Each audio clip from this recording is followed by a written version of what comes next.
What is going on, YouTube people? Today, another edition of the weekly sports card market update. One day after the channel birthday, May 18th marks 4 years of uploading content onto the YouTube verse. That is right.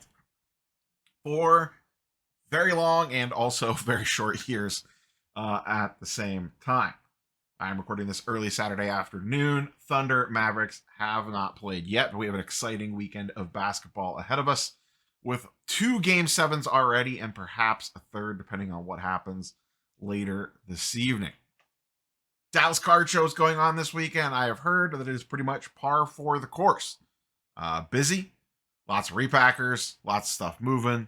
I have my own local show tomorrow in Canton, Ohio, that I will be roaming around checking out as you are all watching this.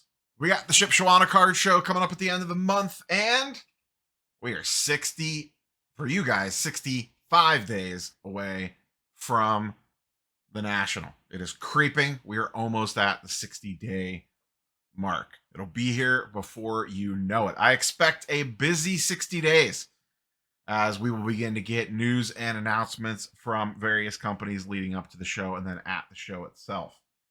I also have Heroes Con rapidly approaching next month in June. Before we dive too deep, shout out to channel partner comc.com. I have to box up a bunch of stuff to send out to them. I'm actually going to do that right after recording this video, record that video, so I can get that stuff shipped out and off to them. I got stacks of stuff from Bowman.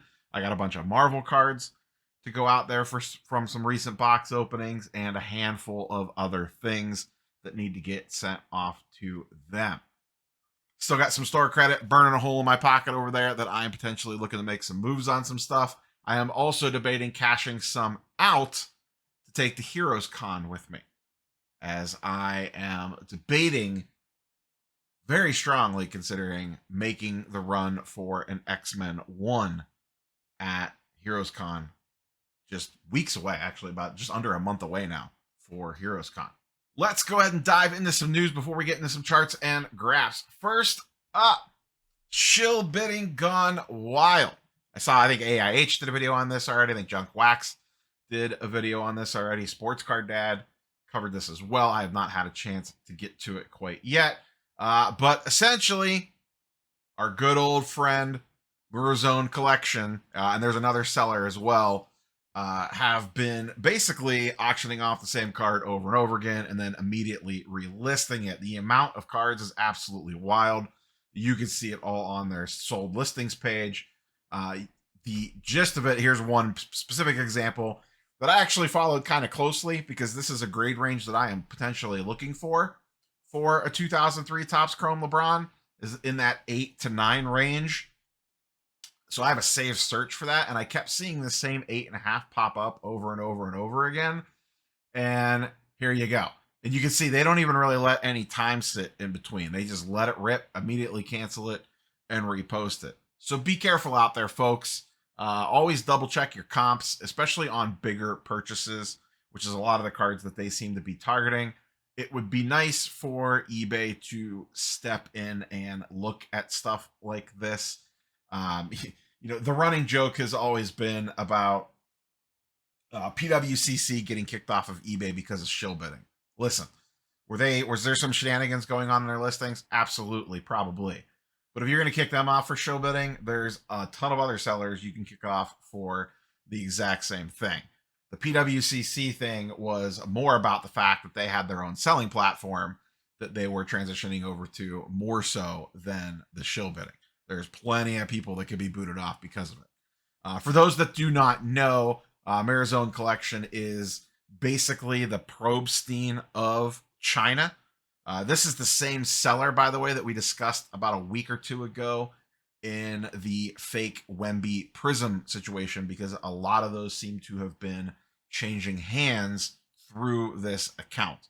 This account has a ton of base Prism Victors that they are moving through their platform. So just a reminder, if you're looking at stuff over the few $1,000 mark and you're looking at comps, just take an extra 2 minutes and double check this stuff. Some of the comp tools out there, I know Alt does this and a few of the others do, will mark if a card is relisted. If you look up a LeBron Topps Chrome 8.5 in Alt, for example, for pricing data, it shows all these sales and it's crossed out and says item relisted.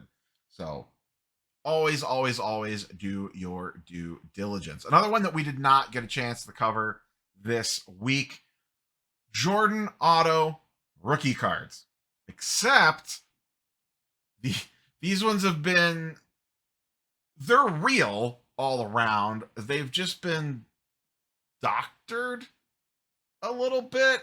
It's a weird situation. So essentially what someone did was they bought North Carolina Upper Deck sticker autos, because that's about the cheapest way you could potentially get a Jordan auto.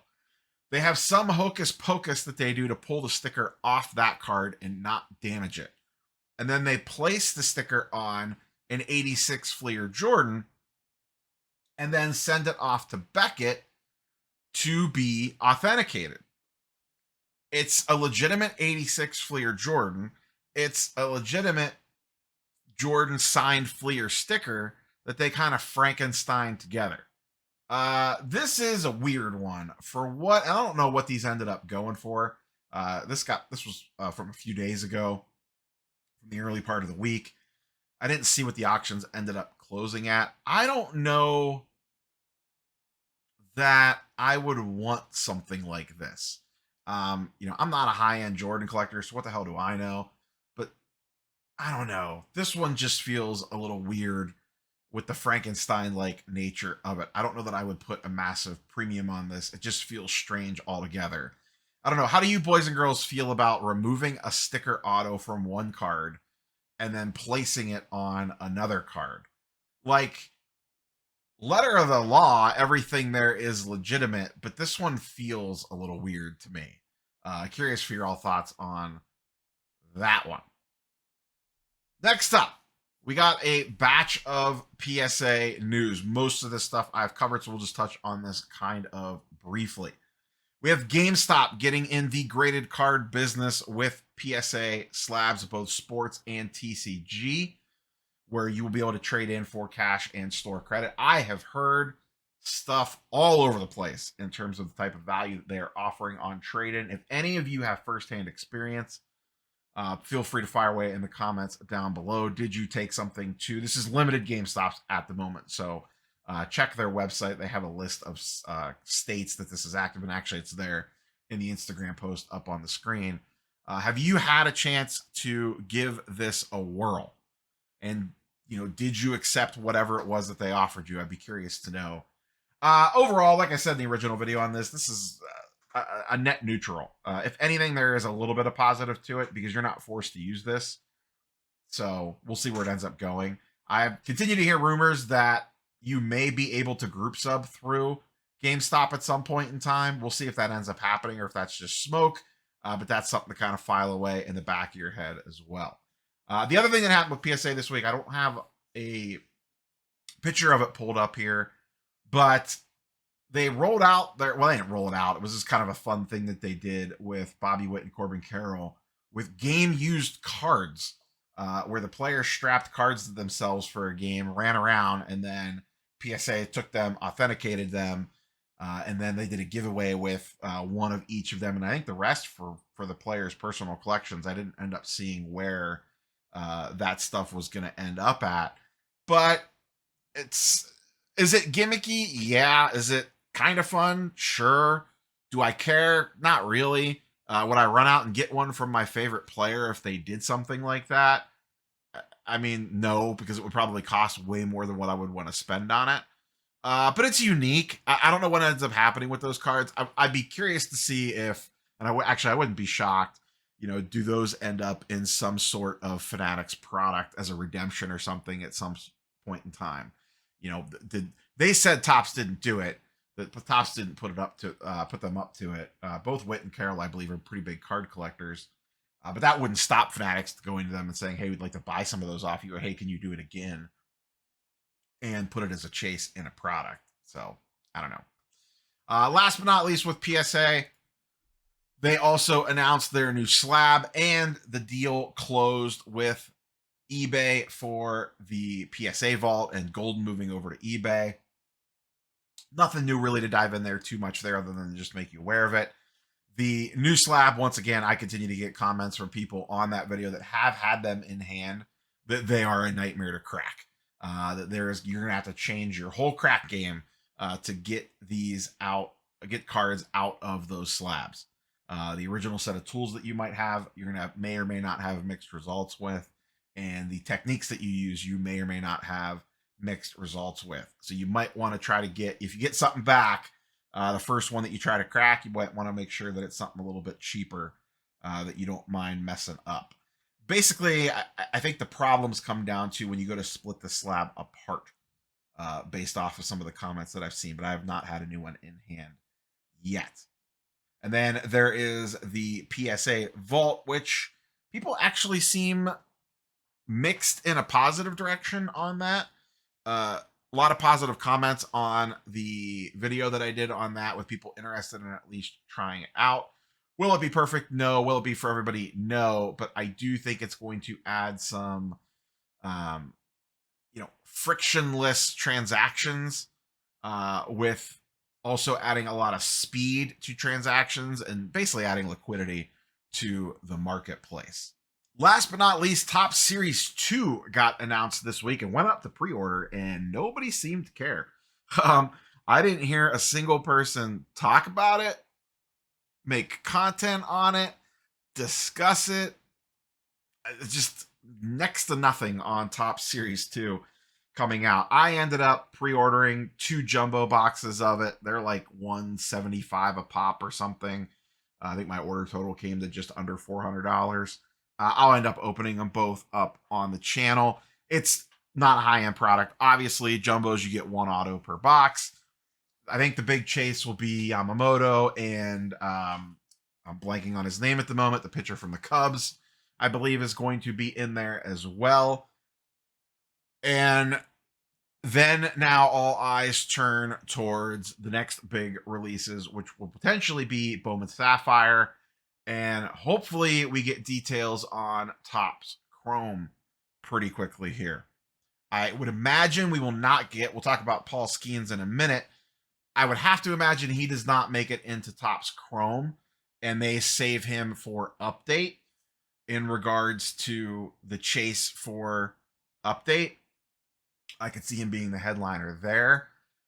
But a lot of exciting players coming up. And like I said, Topps Chrome will be the big one. A lot of people are going to chase the hell out of that one.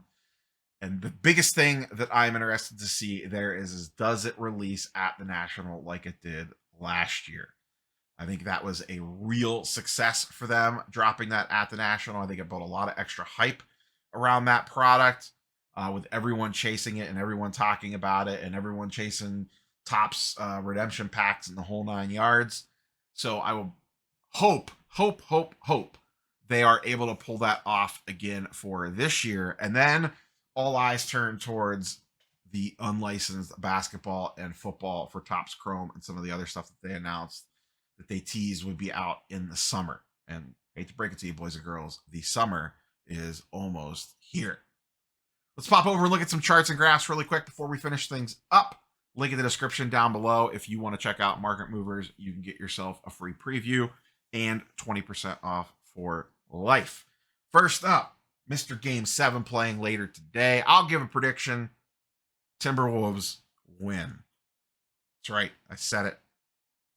Anthony Edwards Silver Prism has been a literal roller coaster ride the last couple of weeks, from the insane pump after they went up 2-0, where this thing spiked up to about $1,800 in the course of just a few days. May 1st, it was just under $900.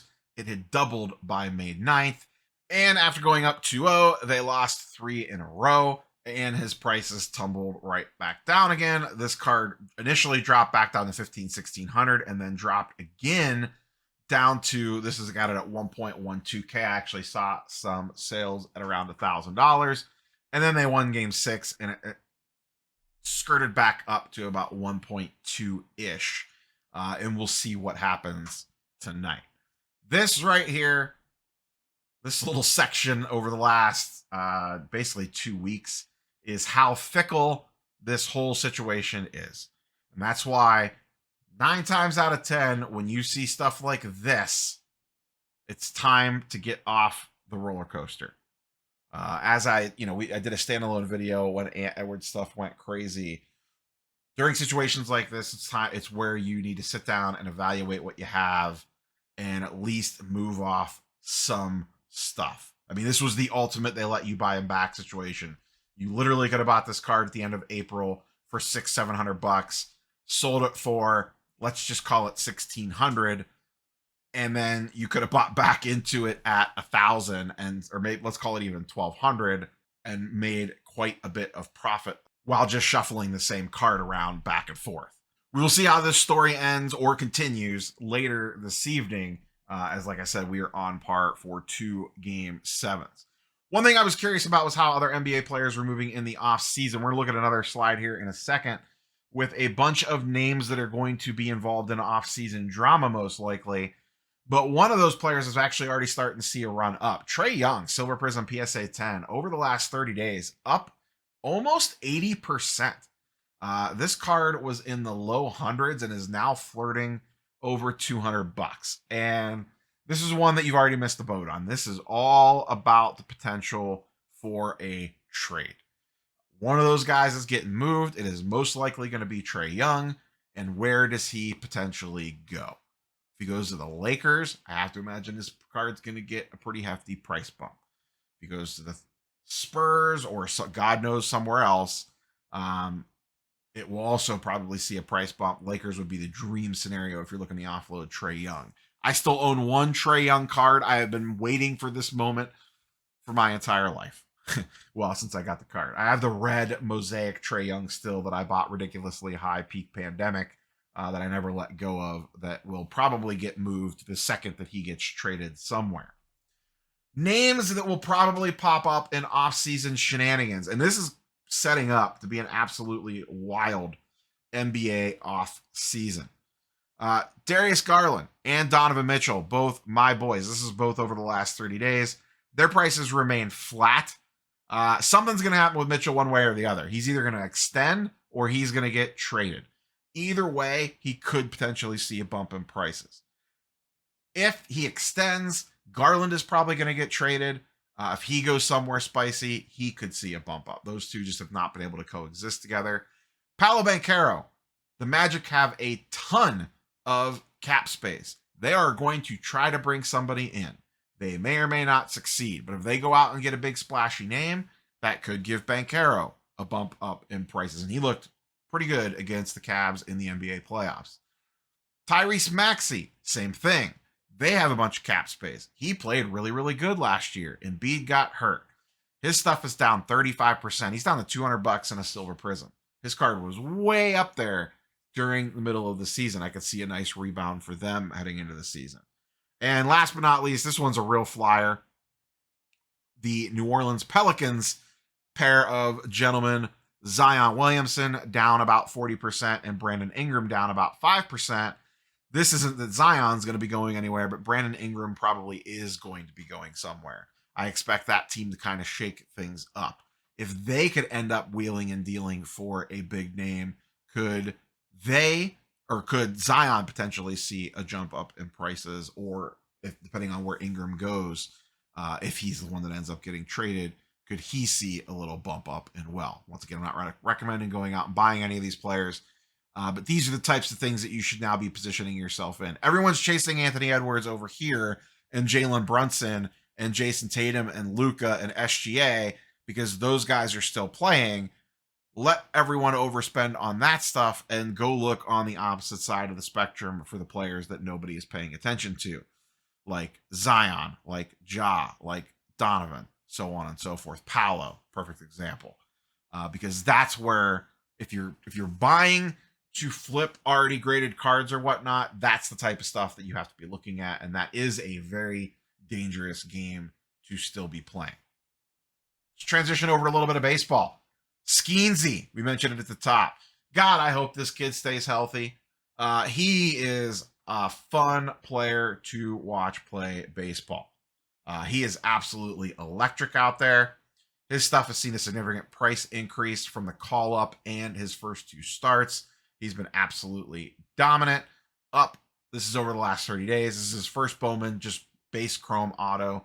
PSA 10 up about 60%, raw up 50%, and PSA 9 up about 40% as his stuff goes to the moon. Like I said, he looked absolutely fantastic in his last start out.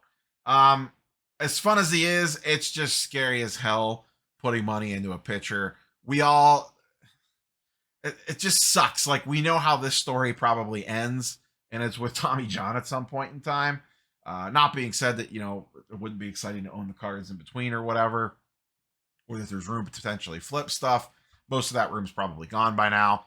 It just sucks that pitchers are basically made of glass these days, where you just cannot trust them to stay healthy.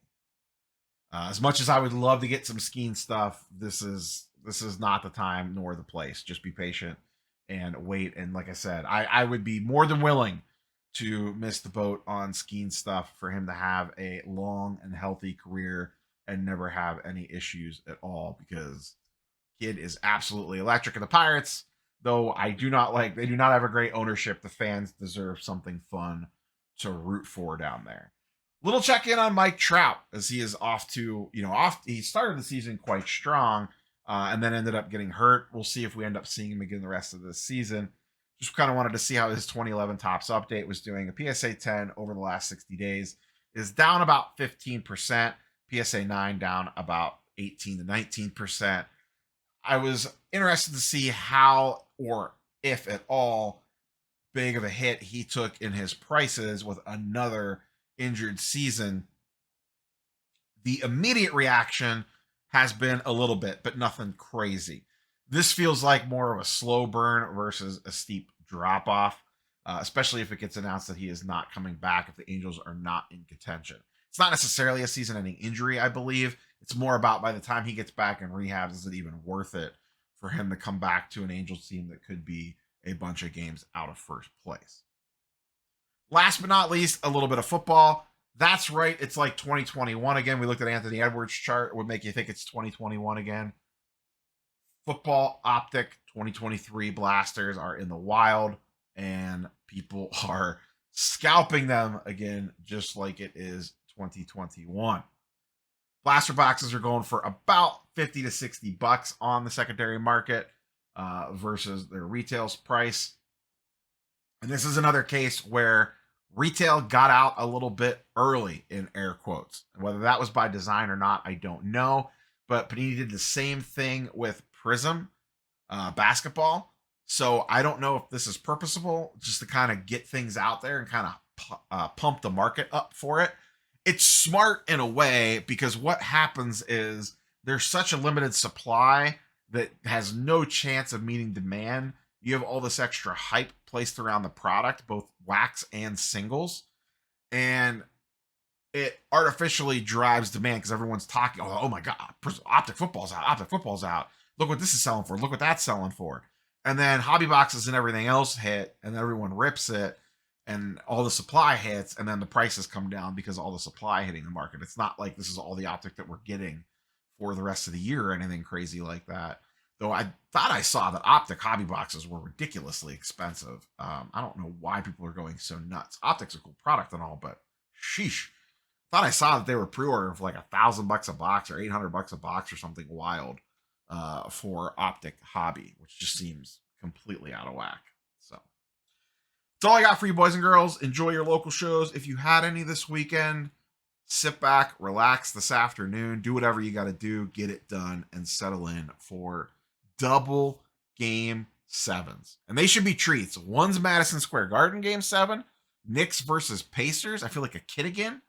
And then Cat, Ant, Gobert versus the Joker, Jamal.